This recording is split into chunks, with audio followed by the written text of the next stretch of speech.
느헤미야 6장 15절을 보면요, 이런 말씀이 있습니다. 한번 같이 읽겠습니다. 시작. 이렇게 해 성벽 건축이 52일 만에 엘룰월 25일에 끝났습니다. 엘룰월이라는 것은 요즘 우리식으로 말하면 8, 9월 건기입니다. 참 우기 때 성전을 짓는다면 얼마나 힘들었겠습니까? 날씨도 이 건기 때 집을 지을 수 있게 해줬고, 이 이스라엘을 방문해 보신 분들은 알지만 그 돌이 이렇게 내가 이렇게 들 수 있는 돌이 아닙니다. 몇 사람이 힘을 합해야 움직이게 되고 중기가 들어가야 움직이는 그런 돌인데, 그러니까 그런 돌을 이제 쌓는 겁니다. 이스라엘 또 가보신 분은, 저도 8월 달에 한번 가본 적이 있는데요, 뭐 40도, 뭐 40 그 이상 이런 날씨가 계속되니까 숨쉬기가 어렵고 걷기가 어려워요. 그런 때 52일 만에 이 성벽을 완성했다는 것입니다.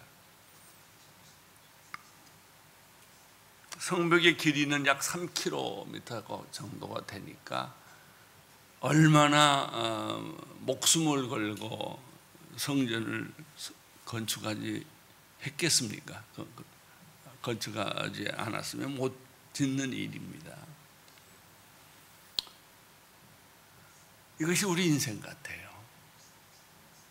목표가 없는 사람들은 그런 일 할 일도 없어요. 그러나 성령을 받으면, 예수님을 믿으면 꼭 생기는 게 비전이에요. 예수님을 만나고 비전이 없다, 그건 잘 안 믿어져요. 저는 비전이 생겨요. 그런데 비전은 이룰 수 있는 거는 비전이 아니에요.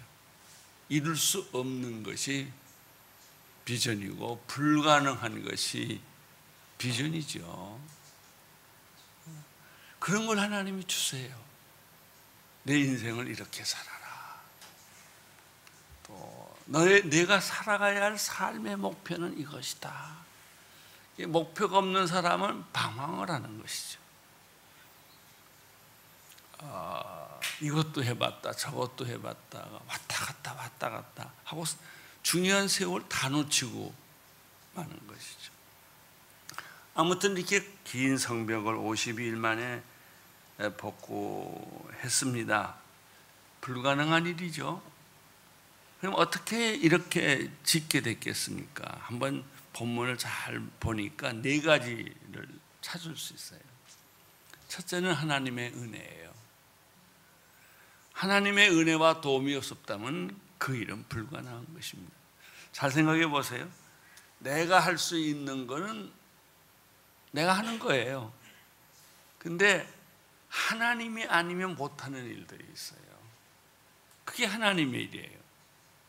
그러니까 여러분 인생을 살아오면서 이건 내 힘으로 못하는 것인데 뭔가 됐다, 그건 하나님이 해주신 거예요. 그 원리를 잘 찾아야 돼요. 그러면 기적은 여러분의 인생에 계속 일어납니다.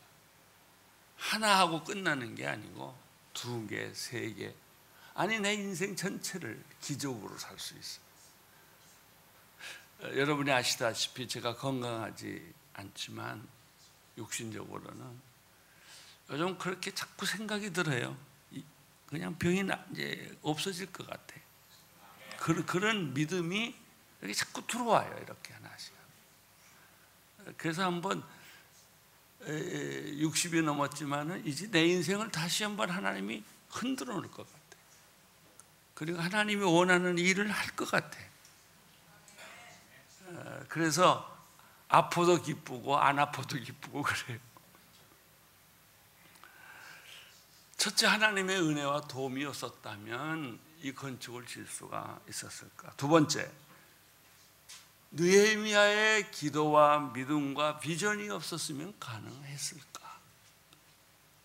여러분, 어떤 큰 일도 한 비전을 가진 사람이 이걸 가지고 목숨을 걸고 일을 해야 일이 됩니다. 여기는 느헤미야예요. 느헤미야가 하나님의 음성을 듣지 않고 기도를 하지 않았고 이 비전을 안 가졌다면 누가 그걸 하겠어요? 사람들은요, 가만 놔두면 뒤로 다 가요. 우리 생리가 다 과거지향적이에요. 미래를 가려고 하지를 않아요. 가본 적도 없고 두렵고, 그러니까 집도 안 떠나려고 그러고 고향도 안 떠나려고 그러고요. 내가 사는 동네를 안 떠나려고 해요. 거기에 내 친척 아비의 집들이 다 있고 내 선후배가 있고 내가 익숙한 것이 있기 때문에. 그래서 믿음은요, 익숙한 것과의 결별이에요. 타국에서의 아침 먹는 거예요. 이제 그러면 집을 떠나면 또 믿음이 생겨요. 불안해지는 거죠. 그러니까는 우리나라 같은 경우는 북한에서 나온 사람이 믿음이 참 좋습니다. 목숨 걸고 나왔거든요. 우리 아버지도요, 성경책 하나 들고 나 업고 나왔어요. 그러니까 내려와서 아무것도 먹고 잘 데가 없을 때 거지같이 살았지요. 믿음 하나로. 그래서 나를 키웠어요. 믿음 하나로. 그래서 제가 이렇게 목사까지 됐어요. 세 번째는, 아무리 좋은 지도자가 있어도 팔로우십, 따라 같이 일하는 사람이 없으면 못해요. 그런데 이스라엘 백성들은 느헤미야의 그 비전에 동조해서 헌신을 했어요. 열정을 바쳤어요. 이 교회는 바로 열정 공동체예요. 그렇게 조는 공동체가 아니에요. 그렇게 그냥 습관적으로 타는 데가 아니에요. 그거는 뭐가 잘못된 거예요. 그냥 흥분이 되고 속에서 불이 나고 그냥 연애도 그러니까 연애하지 맹맹해서 무슨 연애를 하겠습니까? 그 연애하는 데는 오래 시간 안 걸려요. 몇 초도 안 걸려요. 그냥 불이 붙는 거예요, 이게. 그러니까 상식에 뛰어넘는 일들을 막 하는 거예요. 근데 이 하나님의 은혜, 느헤미야의 비전, 그 다음에 백성들의 열정, 이런 것들이 합했지만 한 가지가 더 있어요. 네 가지. 그거는 반대자들의 박해와 음모예요. 그게 어떻게 성벽을 만들었을까? 반대자가 없었으면 성벽 못 만들어요. 긴장 안 해요. 반대자가 있으니까 파수꾼이 생긴 거예요. 밤을 새서 성을 지키고 또 공격을 해올 것을 막기 위해서. 그러니까 반대자가 정말로 고마운 사람들이에요. 시편에 그런 말씀이 있죠. 주님께서 내 앞에 원수를 두셨다는 거예요. 원수가 있기 때문에 하나님이 크게 나타난다는 거예요. 여러분, 항상 우리들 옆에는요, 불편한 사람이 꼭 있습니다. 학교 가도 있고요, 직장에 가도 있고요. 저 사람만 없으면 좋겠다. 저 사람만 보면 소화가 안 된다. 근데요, 그 사람한테 감사하세요. 그 사람이 없었으면요, 내가 더 이렇게 마음을 놓지를 않아요. 여러분을 괴롭히는 사람일수록 가서 밥 사주고요, 먹을 거 사주고요. 그래 보세요. 왜냐하면 그 사람이 나로 하여금 성벽을 짓게 하는 동기부여를 해줬거든요. 하나님의 사건에는 언제나 반대와 음모가 있었습니다. 구약에 보면 약속의 땅을 이스라엘 백성들을 보내기 위해서 홍해를 건너가게 하죠. 홍해를 단번에 걷는 거 아닙니다. 10번의 재앙을 주셔서 하나씩 하나씩 물리치면서 마지막 10번째 재앙 때 바로가 그냥 빨리 가라고 이렇게 말을 했죠. 신약에서도 예수님이 하나님의 일을 하시기 전에 맨 처음에 하는 게 시험받은 일이에요. 40일 금식기도 하시고, 그리고 성령에 이끌려서 마귀가 찾아온 것도 아니에요. 성령에 이끌려서 광야로 가셔서 시험했어요. 제일 좋은 시험을 먹는 시험이에요. 육체적 시험. 40일 굶었으니 얼마나 배고프겠어요. 그러니까 이 돌을 떡으로 만들어라. 너는 하나님의 아들이 아니냐? 너는 그런 능력이 있지 않느냐? 왜 그 능력을 쓰지 않느냐 이거예요. 그러니까 예수님에게는 그것이 큰 시험일 수 있어요. 능력도 있는데, 얼마든지 돌을 떡으로 만들 수 있는데, 그러나 예수님은 거기에 속지 않았어요. 하나님의 말씀으로 이걸 물리친 거예요. 두 번째는 높은 성전에 올라가서 떨어내려라. 그러면 천사가 너를 받들어 줄 것이다. 이게 정신적 시험이에요. 우리 명예에 관한 거예요. 우리에게는 권력욕도 있고 명예욕도 있고요. 소위 자기를 사람들이 칭찬해 주기를 원하고요. 사람들이 자기에게 박수 보내기를 원하는 그런 심리가 있어요. 이걸 예수님께 작용하고, 네가 떨어져 내리면 너는 하나님의 아들이니까 천사가 싹 와서 깃털처럼 너를 이렇게 보호해 줄 거 아니냐. 예수님이 그걸 단칼로 잘랐어요. 말씀으로. 나중에 이것도 안 되니까 마귀가 와서 나한테 절을 해라. 그러면 세상을 다 주겠다. 여러분, 이 세상의 모든 명예와 권세와 돈과 이런 걸 다 주겠다는데 이거 거절하기가 쉽지 않았을 거예요. 예수님이 보세요. 이 광야에서 3번의 마귀의 시험을 이기고 나서부터 기적이 일어나요.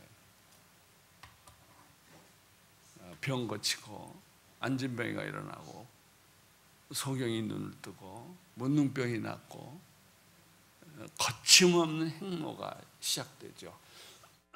십자가까지. 근데 이건 또 뭘 의미하냐면 최초의 사탄이 아담과 이브를 유혹할 때 방법과 똑같은 거예요.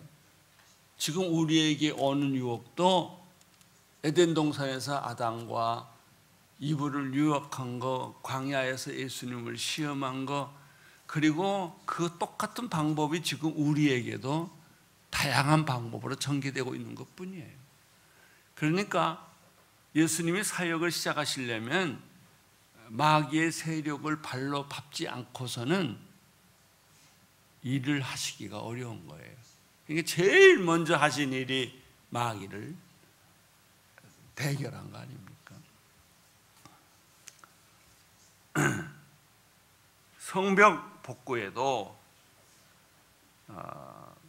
똑같은 공격이 계속됩니다. 밖으로는 산발락과 도비아를 중심으로 공격이 있었고, 안으로는 귀족들의 부패로 말미암아 백성들을 차지하고 이자를 받고, 지난주에 설교했죠. 이자를 받고 포도원과 밭을 다 저당 잡히고 아들과 딸들은 노예로 팔려가고, 그러니까 백성들 사이에 원망과 불평이 생기지 않을 수가 없었죠. 이게 무서운 겁니다. 밖으로 와서 총칼로 싸우자는 거, 뭐 원자폭탄을 터뜨리겠다고 하는 거는 그렇게 무서운 일이 아닙니다. 느헤미야의 영적 리더십이 그들의 원망과 불평까지 잠재웠어요. 다 해결해 줬어요. 느헤미야는 백성들을 야단치지 않았어요. 지도자들을 야단쳤어요. 상류층을 더 이상 이자 받지 마라. 더 이상 저당 잡지 마라. 레위기에 있는 말씀처럼, 출애굽기에 있는 말씀처럼, 신명기에 있는 말씀처럼 같은 유다 백성끼리 돈거래하지 말라.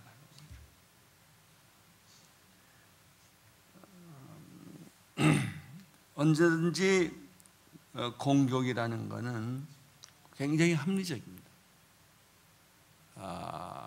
이성적이고 심리적입니다. 이제 이렇게 물리적 공격이 실패를 하니까 그래도 성은 계속 쌓아졌고 드디어 완성 단계까지 이르게 나니까 이 적들은 공격의 방법을 바꾼 거예요. 예수님하고 똑같죠. 먹을 것으로 공격해 보니까 안 되니까 또 다른 방법으로 쓰고 또 다른 방법을 쓰고. 공격을 하는 걸 보면 두 번째는, 첫째는 물리적 공격을 했고 두 번째는 심리적 공격을 했습니다. 6장, 느헤미야 6장 1절부터 4절까지 말씀을 읽겠습니다. 시작. 내가 성벽을 다시 건축해 허물어진 부분들을 남김없이 다 메웠다는 것을 산발락과 도비야와 아라비아 사람 게성과 그 나머지 원수들이 들었습니다. 그러나 그때까지도 나는 아직 성문을 문짝을 달지 못했습니다. 그때 산발락과 게셈이 내게 이런 전가를 보냈습니다. 오시오, 우리가 오노평지 한 마을에서 만납시다. 그러나 사실은 나를 해치려는 수작입니다. 이게 위장된 평화예요. 오노평지 한 마을에서 만나자. 그래서 나는 그들에게 사람을 보내어 다음과 같이 대답했습니다. 내가 큰 공사를 하고 있으므로 내려갈 수가 없어. 어떻게 내가 자리를 비워 일을 중지시키고 당신들에게 내려가겠소? 그들은 4번씩이나 똑같은 전가를 내게 보냈고 나 역시 매번 똑같은 대답을 했습니다. 느헤미야는 이 사람들이 협상하다는 의미가 있는 게 아니고 자기를 끌어내서 공사를 중지시키고 살해할 목적이었다는 것을 안 거예요. 그 오노 평지라는 것은요, 어디에 있냐면은 해변 도시 그 욥바라는 데가 있습니다. 욥바에서 바로 옆에 있는 이스라엘에서 68km 떨어진 곳이야. 거기를 가면 언제 어떻게 당할지 몰라요. 연락도 안 돼요. 그리고 만나는 장소도 한 마을에서 만나자고 이렇게 돼 있죠. 공격자들은 항상 명분을 만들어요. 그래서 그 공격자들에게 말려가지 않으면 피해를 보도록 심리적으로 작전을 펴는 거죠. 어느 평지 한 마을에서 만나자. 여러분, 한 번은 거절할 수 있지만 4번씩 전갈이 오면 미안해서라도 가게 되는 게 있어요. 그러나 느헤미야의 마음이 확실하기 때문에 그런데 속아넘지를 않아요. 4번 다 거절했어요. 그랬더니 5번째 편지가 오는 거예요. 이건 더 아주 교활한 심리전이에요. 그러니까 이제 문제는 여러분들 인생을 살면서 뭐 먹을 것이 없다, 집이 없다, 뭐 이제 이런 문제가 기본적인 문제지만 이것을 더 지나가게 되면은 이제 더 아주 심리적이고 더 교활한 문제들 앞에 부딪히게 돼요. 요즘 이혼하는 경우를 보면 그런 것을 알 수가 있어요. 아주 어떻게 보면 양쪽이 다 교활한 거죠. 다섯 번째 전가는 무엇입니까? 보통 이런 전가를 보낼 때는 서신을 이렇게 봉인을 합니다. 근데 다섯 번째 편지는 봉인을 하지 않아요. 소문을 내려고 하는 거예요. 이 소문이 아주 무서운 공격의 수단 중에 하나입니다. 저 사람은 어떻더라. 조직에서도 그렇고 회사에서도 그렇고 그 사회에서도 그렇고 아주 그냥 그 사람을 이 소문으로 망가뜨리는 거예요. 그 얼마나 억울해요. 뒤집어 보여줄 수도 없고. 저는 한동대학을 도와주면서 우리 교회가 근 한 200억을 쏟아 부어줬는데 그래서 한동대학이 살았어요. 이거를 방해하는 세력들이 엄청난 공격을 했어요. 오죽했으면 총장을 감옥에 집어넣겠어요. 우리 김영길 총장님이 감옥에도 들어가고 오성현 장로님도 감옥에 들어가시고. 근데 이제 학교를 아무리 흔들어도 안 흐르니까 온누리를 흔드는 거예요. 그 온누리를 어떻게 흔드냐면 또 이름도 재밌어. 온누리를 사랑하는 사람들의 온사회인가? 온누리를 사랑하는 사람들의 모임, 온사모. 그 이름으로 우리 교인들 재직들에게 금요일날 편지를 발송해요. 하용준 목사가 마약했다. 하용준 목사가 외화 도피시켰다. 하용준 목사가 뭘 교회 돈을 빼나갔다. 뭐 베레베 소리를 다 넣어가지고 매주 금요일마다 발송하면 토요일날 교인들이 받고 주일날 내 설교를 들어야 돼. 이걸 9번인가 보냈어요. 매주일. 그게 안 맥히니까 한국교회 전체 다 보냈어요. 그때 참 마음이 힘들었어요. 그래도 사실이 아닌 것만큼 능력이 없더라고요. 주일날 설교에 제가 이 문제를 한 번도 이야기를 안 했어요. 2년 동안. 그때 쓴 책이 로마서 주석을 설교했어요. 로마서가 나를 건져준 거예요. 나중에는 결국은 검찰에 나를 고발을 했어요. 그 검찰에서 나를 다 조사하고 내가 검찰청도 몇 번 끌려갔어요. 다 조사하고 그 다음에 마지막 기소 아무 무혐의 나왔어요. 그때 미국의 바이올라 대학에서 나한테 명예 박사학위를 주겠다고 편지가 온 거예요. 하나님이 이거 풀어주시는구나. 이 기간 동안 내가 불평하고 원망하고 힘들어하고 그랬으면 더 오래 끌었을 거예요. 저는 하나님 앞에 기도만 했지 사람하고 싸우지 않았어요. 나를 공격하는 사람이 누군지 우리 다 교회 안에 있는 사람들이에요. 어떤 공격이 제일 어렵냐면요, 소문내는 거예요.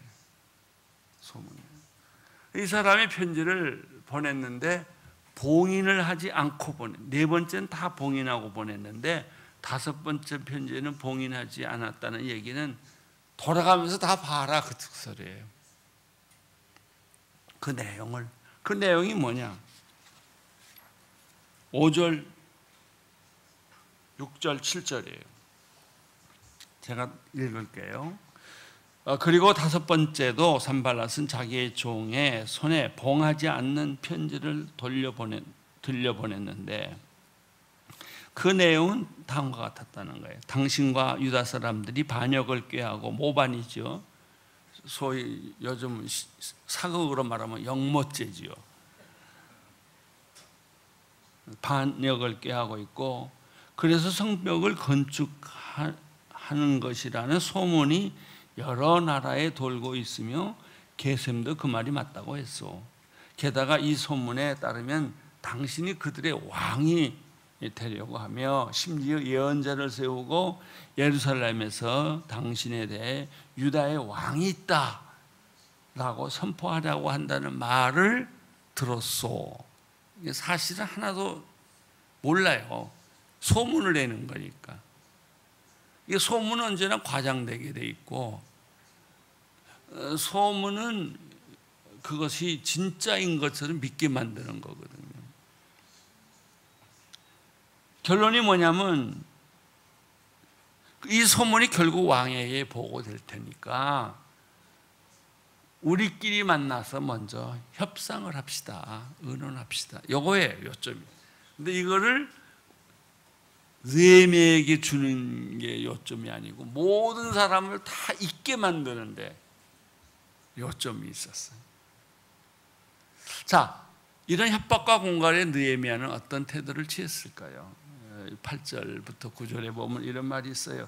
나는 그에게 이런 해답을 보냈습니다. 당신이 한 말은 모두 거짓이요 당신이 꾸며내는 것일 뿐 실제로 그런 일은 없어. 왜 없을까요? 없으니까 없죠. 느헤미야가 그런 생각을 해본 일이 있거나 그런 일을 했더라면은 이렇게 말 못하죠. 그들은 우리에게 겁주려 했습니다. 그렇게 하면 하나님 우리가 낙심해서 공사를 끝내지 못할 것이라고 생각한 거죠. 그러나 하나님이요. 이제 그때 또 느헤미야가 기도합니다. 자, 우리가 처음부터 봤지만 느헤미야는 인생의 이런 어려운 문제, 물질적인 문제, 심리적인 문제, 여러 가지 공갈, 협박, 우리를 힘들게 하는 사람이 있을 때마다 그런 기도해요. 하나님이여 이제 제 손을 강하게 해 주십시오. 내가 이러다가 무너지게 생겼으니까 주님 내가 흔들리지 않게 해 주십시오. 내 손을 좀 붙잡아 주십시오. 이 길을 계속 가게 해 주십시오. 그게 순교자의 길이에요. 부인하라, 예수를 부인하라 그러면 너를 살릴 것이다. 지금 이슬람 세계에서 그런 일이 얼마나 많이 일어나는지 몰라요. 그래도 내가 죽겠어. 죽음을 걸고 이걸 지키겠어. 하나님이여 내 손에 힘을 더해 주십시오. 이런 마음으로 느헤미야가 대답을 한 거죠. 하나님이여 제가 이 백성들을 위해 한 선한 일을 기억하시고 은혜를 베풀어 주시옵소서. 19절인데요. 느헤미야의 기도의 요점은 하나님 내 손을 강하게 해 주십시오. 두 번째는 은혜를 베풀어 주십시오. 사랑하는 성도 여러분, 여러분이 제일 많이 해야 할 기도는 은혜를 베풀어 달라는 거예요. 나에게 용기를 주십시오. 은혜를 베풀어 주십시오. 죄가 있으면 덮어주시고 부족한 것이 있으면 채워주시고 연약한 것이 있으면 강하게 만들어 주셔서 나를 붙잡아 주십시오. 느헤미야가 이런 기도와 믿음이 없었더라면 그는 쉽게 무너졌을 거예요. 세 번째 이 적들의 공격은 그렇게 해서도 안 되니까 또 다른 방법으로 느헤미야를 공격하는 거죠. 그거는 내부 지도자를 이용한 전략이었어요. 이런 굉장히 아주 미묘한 상황에서 스마야라고 하는 사람이 두문불출하고 있다는 소리를 들은 거예요. 이 스마야는 느헤미야가 직접 그 집에 찾아갈 만큼 중요한 사람이고 가까운 사람이에요. 10절을 보겠어요. 어느 날 무헤다벨의 손자이며 들리아의 아들 스마야가 두문 분출함으로 내가 그 집에 갔더니 그가 말했습니다. 사람들이 당신을 죽이러 올 것이니 우리가 성전한 하나님의 집에서 만나 성전 문을 닫읍시다. 그들의 밤에 당신을 죽이러 올 것입니다. 스마야의 할아버지 이름, 아버지 이름까지 다 들먹거린 걸 보면 이 스마야가 제사정 가문의 굉장히 유명한 사람이라는 것을 알 수가 있어요. 이 스마야가 일단 두문불출하니까 느헤미야가 찾아간 거예요. 아니 당신이 이런 행동을 하면 어떡하냐. 나와서 같이 성벽을 짓자고 했겠죠. 그랬더니 이제 스마야가 본심을 드러내는 거예요. 저들이 당신 죽이러 옵니다. 그러니까 피합시다. 일단은 어디가 제일 좋은가? 성전이 제일 좋습니다. 그리고 성문을 닫읍시다.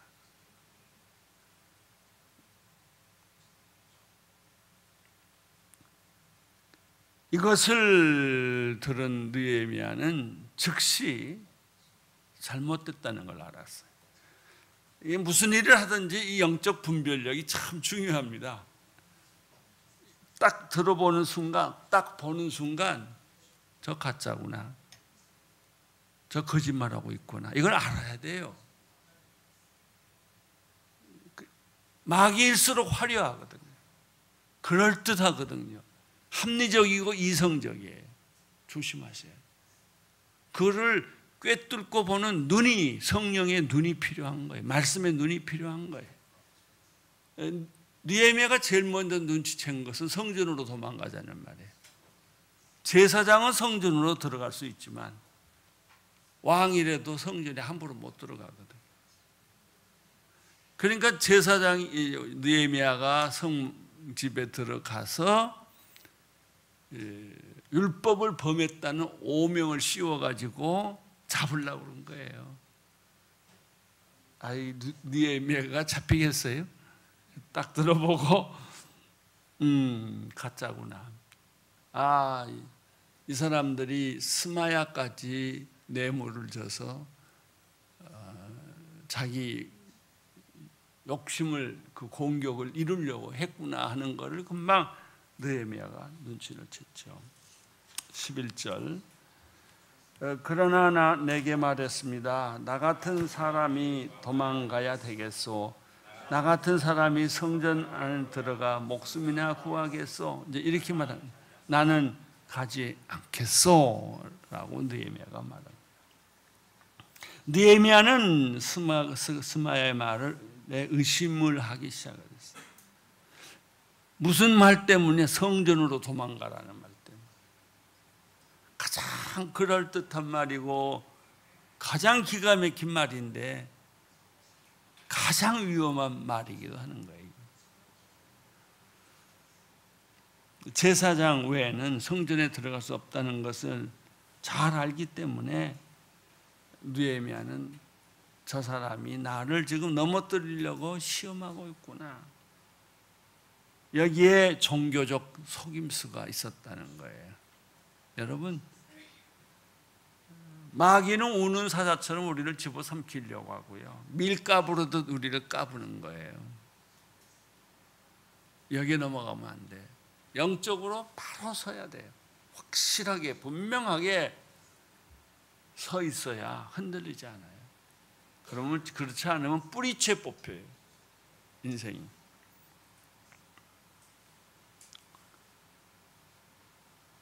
12절 보십시오. 그 순간 나는 하나님이 그를 보내지 않았다는 것을 알았습니다. 도비야와 산발랏이 그를 매수해 그가 나에게 이런 예언을 했습니다. 그들이 나를 협박하려고 그를 매수해 내가 두려움에 휩싸인 나머지 그렇게 하다가 죄를 짓게 하며 오명을 쓰게 해 결국 나를 비방하려는 것입니다. 여기서 우리가 세 가지 논리를 발견할 수 있어요. 첫째, 두려움에 잡히면 죄를 짓게 돼요. 죄를 짓게 되면 오명에 빠져요. 인생 망하는 거예요. 여러분, 절대 두려움에 빠지지 마세요. 신약에 보면, 구약에도 보지만 성경이 많이 나오는 말이 놀라지 말라, 두려워 말라, 나는 너의 하나님이라. 이 말을 예수님이 그렇게 많이 했어요. 너희 마음에 근심하지 말라, 걱정하지 말라. 왜 그랬을까요? 틈만 나면 걱정하니까. 사람은 조금만 여유가 있거나 가만 놔두면, 그러니까 어떤 의미에서는 못 살게 굴어야 돼. 교인들 들들 볶아야 돼. 그래야 걱정을 안 하지. 그저 조금만 숨만 쉬면 마귀의 생각에 빨려 들어간다.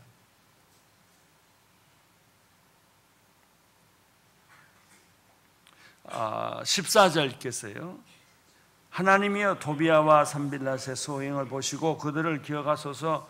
또한 여예언자 노아다야와를 저를 위협하려던 그 나머지 예언자들을.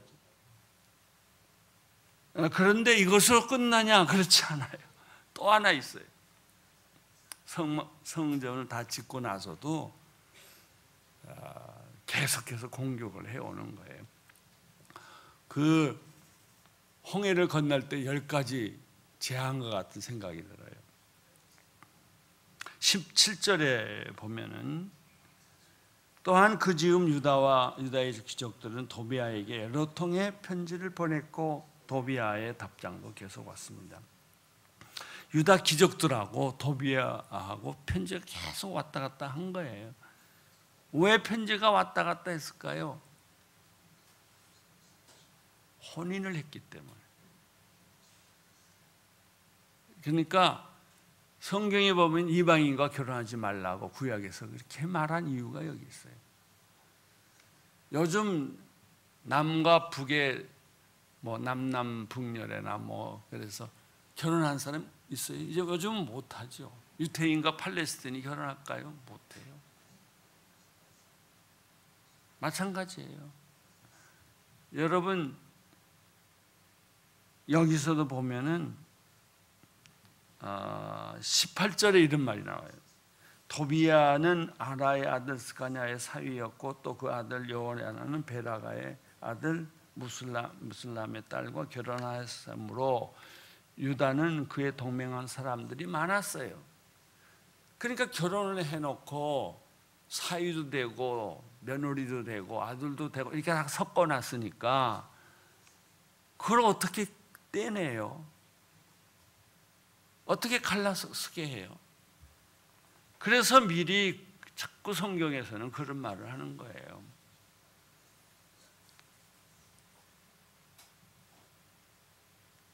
왜냐하면 종교적인 간음이 생기기 때문에. 솔로몬이 자기 아들 세대에 남북으로 갈라지고 망한 이유가 뭐예요? 솔로몬이 1000명의 여자를 거느렸거든요. 그 여자들이 다 이방 신을 섬기는 여자들이었어요. 그 여자들이 다 그 종교를 가지고 있는데 결국은 남자들은 여자들한테 지게 돼 있어요. 그러니까 여자 말을 밤새도록 울고 있으면 어떻게 남자가 달래느라고 그래 하자 그랬겠죠. 그래가지고 산당이 유다 안에 많이 들어온 거예요. 그리고 사동간이 돼버린 거예요. 그래서 유다 백성들을 분열시키려고 했던 이런 고도의 심리적이고 정략적인 작전을 쓴 거죠. 사랑하는 성도 여러분, 순결한 신부처럼 사셔야 돼요. 좋은 것이라고 다 하지 마세요. 하나님의 뜻이기 때문에 하세요. 여러분, 우리가 인생을 얼마나 살겠어요? 시간을 귀하게 생각하시고요. 그 다음에 하나님의 뜻만 골라서 일하세요. 세상 거 따라가지, 좋다고 다 하지 마세요.